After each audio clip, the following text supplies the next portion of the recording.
All right, everyone, welcome back to the channel. Welcome to the program. Hope you're doing amazing. And here we go, getting some more crazy fans in football. We've been covering some sports lately. I didn't traditionally cover any sports in the first year or so of this channel, so it's been interesting. I'm a sports fan myself. I'm not as dedicated as I used to be. I used to watch playoffs, and I used to watch the Vancouver Canucks, the National Hockey League team based in Vancouver. I used to watch them like every game. In 2011, they lost the Stanley Cup final, and the fans rioted. They destroyed the downtown, like a lot of,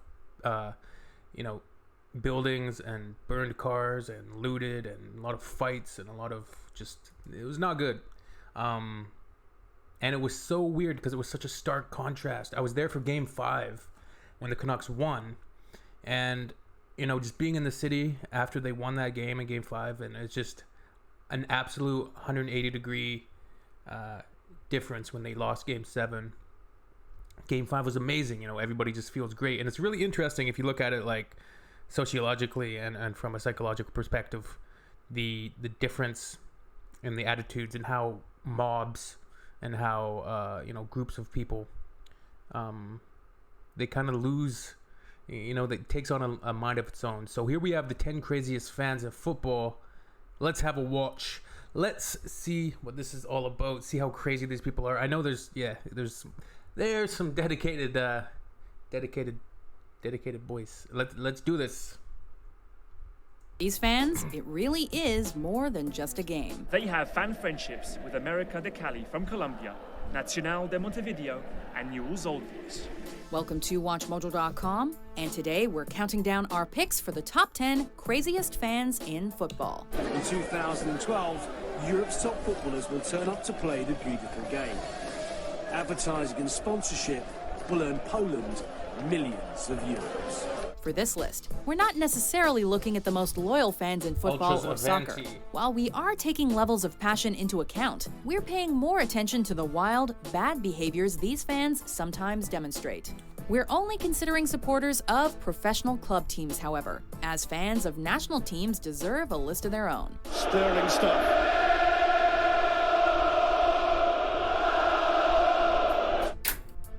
It's interesting when she said, some fans, it's more than just a game.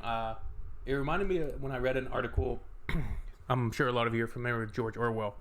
But George Orwell, after he came back, I think from fighting in Spain, and he was getting into journalism and writing, he wrote a opinion piece about the negative, his negative view of mass sporting events, and how they were essentially, in his point of his article was how they're big distractions. Now, how conspiratorial his view on that was, as to was this it's interesting. Anyways, but the us versus them mentality, the tribalism of it, he was basically talking about it being like a giant distraction of it keeps citizens distracted, and with beer and all of the and don't get me wrong, I love it all. I've been watching the Stanley Cup Finals. Tampa Bay, let's go. I don't care for the Canadians. Number 10, SS Lazio. If you go and look at the history, you realize how important it is to be a Lazio fan. Our first entry introduces a type of fan group we'll see repeatedly on this list. Ultras. Supporters of big clubs like Lazio and their similarly rowdy rivals Roma proudly wear their ultra fandom on their sleeves, sometimes resorting to hooliganism and violence, especially in derbies. I was with a friend of mine. We had the Lazio t-shirt. We parked the car near Kubasut, and 12 Roma fans attacked. They pushed me on the ground. They killed me. Lazio's ultras, the Irriducibili, revolutionized fandom across Italy beginning in 1987, ditching the traditional drums and instead showing support and adding intensity to matches using chants.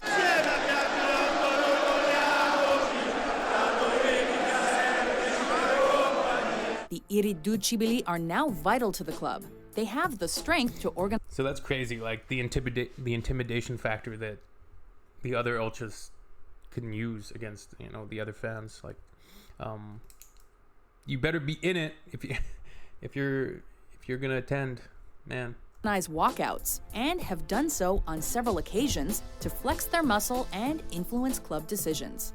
They've even gone so far as to deliver 10 bags of manure to the team's training ground in protest of bad results. Lazio win 5-0, but the irreducibili still protest, chanting at their fellow fans. Number 9. Wisła Kraków.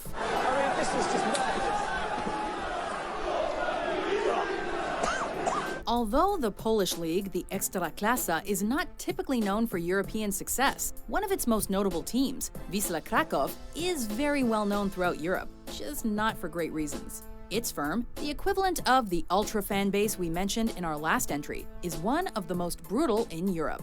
They're like most firms in that they tend to get into fights with opposing fans, but they differ as they take that violence to new levels. Cracovia fans are gathering outside their ground.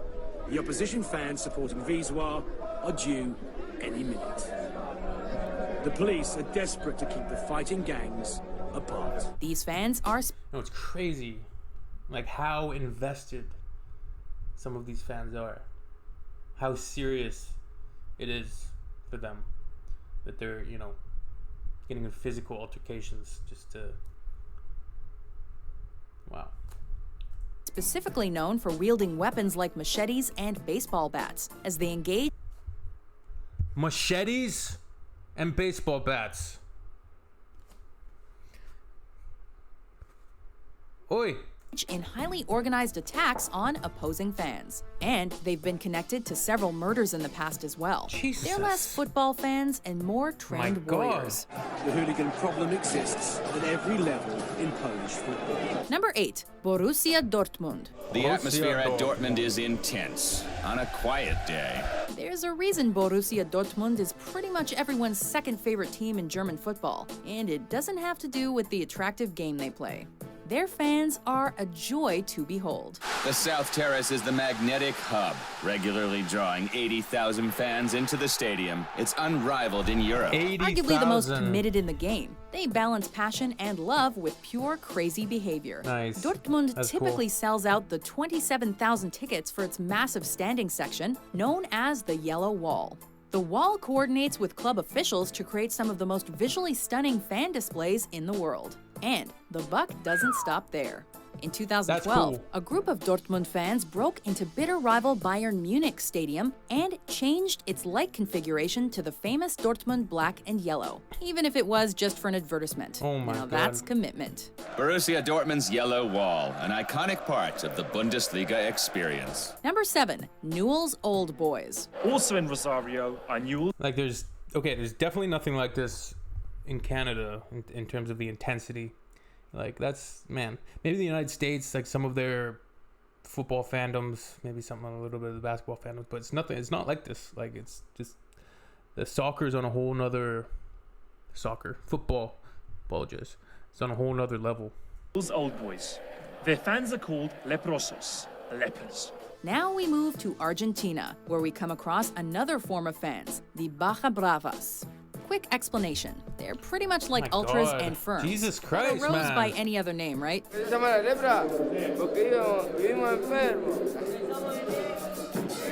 the lepers?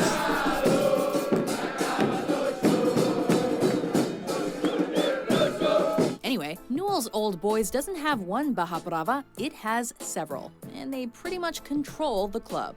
They've gained enough power to organize ticket sales and put on massive events outside of games. However, because several of these Barra Bravas want larger parts of the financial cut, violence is a constant presence. Unfortunately, these violent divisions within the club have resulted in the gunning down of innocent fans, and even the executions of rival Brava leaders. And their Barra Brava. Why isn't there like movies just about some of these fandoms and the shit that's going on here? That's insane. Executions? Fans being shot down by the riot police? What? What's going on? Go by the name La Hinchada Más Popular, the most popular crowd. Number 6. Fenerbahçe SK. I don't know what they did, but they are fighting with everything. The horses and everything is demolished. We'll start this one out by just admitting that the first line of our notes for this team reads, Turkish fans are nuts. While this description works for both Galatasaray and the national team, we think it best applies to Fenerbahçe. There's always this undercurrent of violence. Supporters have several passionate and aggressive firms, one of which is aptly named Kill For You. They're praised for their incredible home support, as more talented opposing teams can struggle to get results against the Turkish side due to the stadium's rowdy atmosphere, and their glowing win record at home is proof of that. Home and away, Fenerbahçe fans are loud, fond of flares, and prone to violence. They regularly taunt opposing fans over social media, previewing the weapons, like for example knives, that they plan on bringing to away games. In the middle of the game, you feel like you have influenced the outcome of the game, and then you scream out and you say, I exist. Number 5, Sport Club Corinthians Paulista. Brazilian teams like Sao Paulo and Flamengo are known for crazy fans, but Corinthians takes the cake. The level of passion these fans display is unparalleled. For the 2012 Club World Championship, an estimated 30,000 fans made the journey to Japan to see their team play. One fan claimed, quote, Corinthians is like a nation, a religion. People are borrowing money from banks, from relatives to come here. They are quitting their jobs. They're also known for violence, as they don't restrain from throwing flares,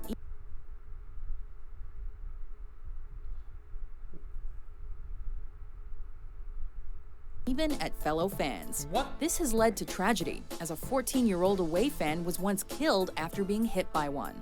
As a result, Corinthians has had to occasionally shut the public out and play games behind closed doors just to ensure the safety of all involved.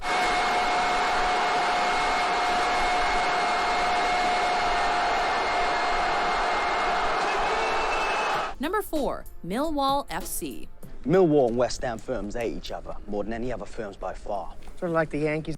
Is that Jax Teller? Green Street Hooligans. It looks like Jax Teller, the dude. Is that Elijah Wood? Frodo. And the Red Sox. More like the Israelis and the Palestinians. This side isn't known for playing successful or even attractive football, as they've spent most of their years shuffling around the lower divisions of English football. Still, they are known worldwide for their fans' violent hooliganism. Their firm, the Bushwhackers, have incited some of the worst ever football-related riots, including the 1985 Kenilworth Road riot, the 2002 Birmingham playoff riot. That's Bush League, the Bushwhackers. I don't know if that's a common term, but here we'd say that was a Bush League play, like some cheap shot or, Bush League, big brawl, just Bush League shit. Riot and the 2009 Upton Park riot, all of which spiraled into mob violence that included hundreds of fans. The Bushwhackers have even gone so far as to taunt Liverpool supporters over the tragic Hillsborough disaster that claimed the lives of 96 Liverpool fans in 1989. Is that when the stands collapsed? Shit. That's savagery. Millwall fans have featured in several football hooligan movies, and as you can probably guess, they were the villains.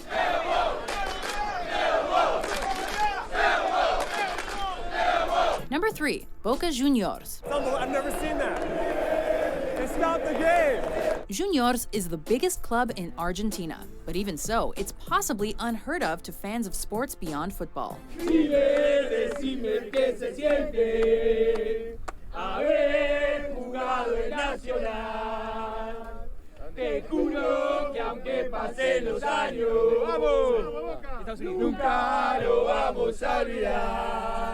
The club has had major problems with fans storming the pitch and getting into fights inside the stadium. So they built a large fence to keep fans from getting pitchside. Still, Boca fans are fearless and regularly climb it. Any Super Clásico, in other words, matches between Juniors and their rivals, River Plate, is typically marked by violence, which has resulted in games being abandoned altogether due to out-of-control fans. Because of loyal fan devotion, Boca has even built its own official cemetery in which its fans, players, and managers can be buried. Ojalá tengan la oportunidad de vivirlo y se van a dar cuenta la pasión de la gente y cómo lo vive la gente. Number 2, Atlético Nacional. El Nacional ganó la Copa Libertadores de América. Nosotros vamos con el patrón y él estaba muy apasionado ese día. Escobar. Y cuando había goles se separaba y brincaba, que para ver a Pablo Escobar eufórico. We've mentioned a few teams with fan bases that have a pretty strong financial backing. We think Nacional has them beat, as for some time they were primarily funded by famous Colombian narcotics kingpin Pablo Escobar. Cuando la gente vio esa cosa, todo mundo dice, no sabe, que vincula Nacional con Pablo Escobar. An enormous football fan, he religiously supported. You know, I remember some of this stuff coming up in the great Netflix series Narcos. It's amazing, as well as Narcos Mexico, but Escobar and his support of this team and some of the tactics that he used, crazy. Supported Nacional, socially and financially. He helped them rise to the top of Colombian football, where their fans have since become known for passion and violence. They organize fights that have resulted in numerous deaths of both opposing teams' fans as well as those within competing factions of Nacional. Because of its notorious roots, the club would become the focus of an acclaimed ESPN 30 for 30 documentary entitled The Two Escobars, named after both Pablo and Andrés Escobar, a former Nacional player who was murdered after scoring an own goal at the 1994 World Cup.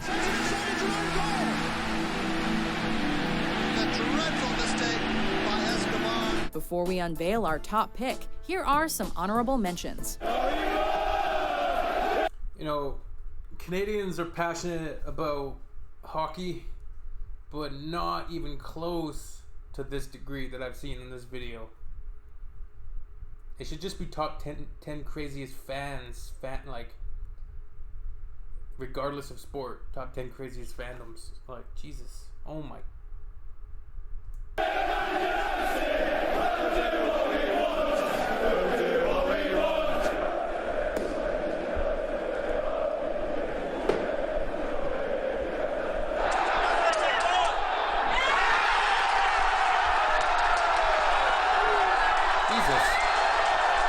Del Napoli si fanno ammazzare per would die for this team. La squadra del Napoli. Number 1, Masri SC. Masri fans invaded the pitch even though their team had won the match 3-1. The fans of this Egyptian club proudly boast that they formed the first organized fan group in the Middle East after founding the Association of Al Masri Club fans in 1960.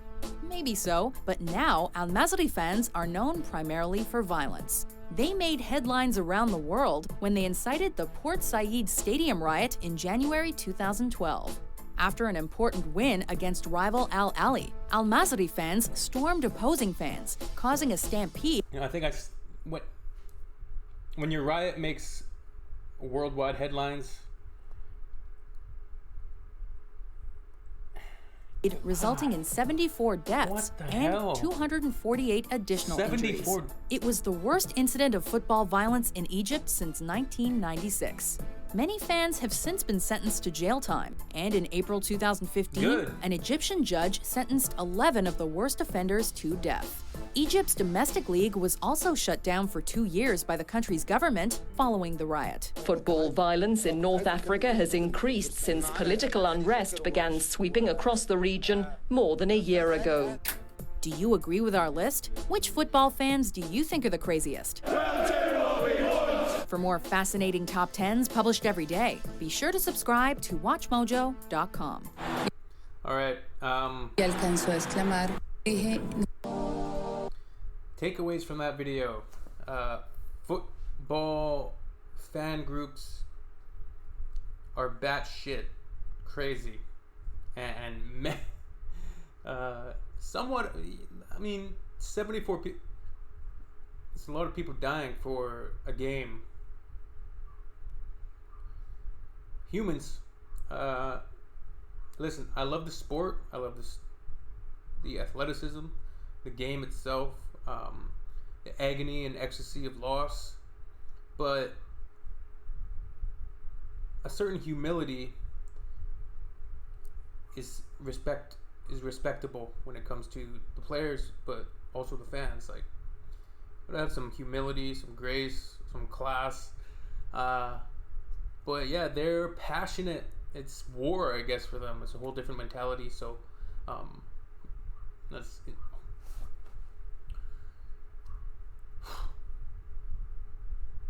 Crazy. All right, we'll see you soon, everyone. Take care, and peace out. Have a wonderful day.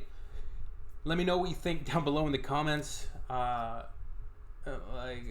There should be a whole school of social science study on the implications of mass fan groups and the lengths to which they go to seemingly protect or uphold or be loyal for their army. We'll see you next time. Later.